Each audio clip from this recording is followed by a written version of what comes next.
Hi, this is Dan Heisman, Philly tutor for Chess FM. This is the Improve Your Chess video series for ICC members. In today's video, we're going to look at a very famous endgame. And we're not going to just look at the basics, which hopefully most of the people watching the video already know. But we're going to show you some things beyond the basics, which probably a lot of people don't know. I didn't know until we looked at it, but let's start out. It's the famous 3 pawns against 3 pawns problem. I think a lot of people get shown this when they're beginners and they're all excited and they try to set up their endgames so they can do this. But let's take a look at how it works. This is white to play and win. Alright, so the first thing you should notice is that black's king is closer to the pawns than white's king. So if white tries to run over toward the action and play king b3, and the kings come over like this. By the time the king gets to e5, white goes, uh-oh, what am I going to do? And he might try to push that pawn. And then maybe black will say, okay, I'm winning. Let's try to keep as many pawns on the board as possible. White will try to get rid of a pawn. Black, of course, has to take this way or he loses. And now white comes over, and black comes over, and white says, oh, what am I going to do? Black takes the pawn, and black takes here. By the way, one of the things I noticed that people do wrong when they get to positions like this is they try to push both pawns here. Well, it's not necessary. It's certainly helpful, but you can easily stalemate someone when you do that. The easiest way to win when you get to a position like this is just push one non-rook pawn. In this case, they're both non-rook pawns, so it doesn't matter which one. And you play it as if it's king and pawn against king. And now, of course, we get the famous case where if there was only one pawn on the board, white would have to go straight back.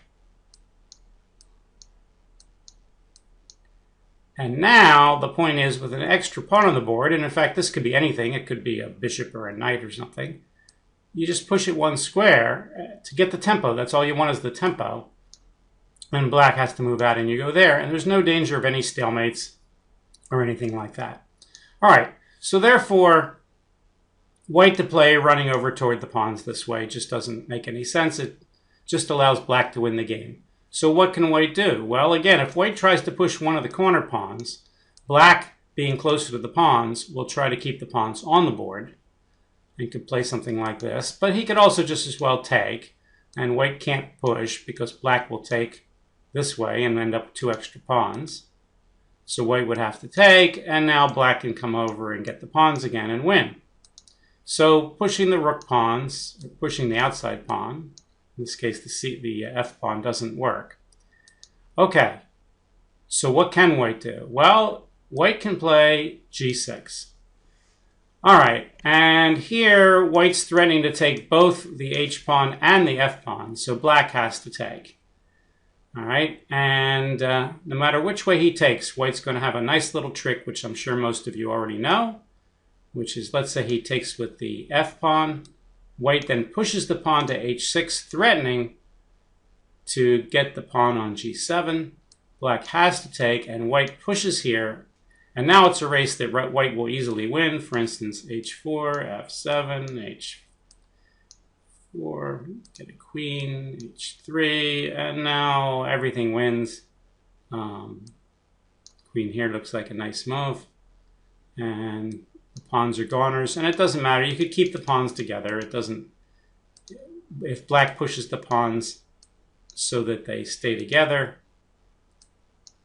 let's say to here, white can still go here. If black goes here and guards all the pawns, I take it off. Nothing he can do. Tries to move the king closer, take the pawn, go with check, and wins the game. So g6, if he takes the other way.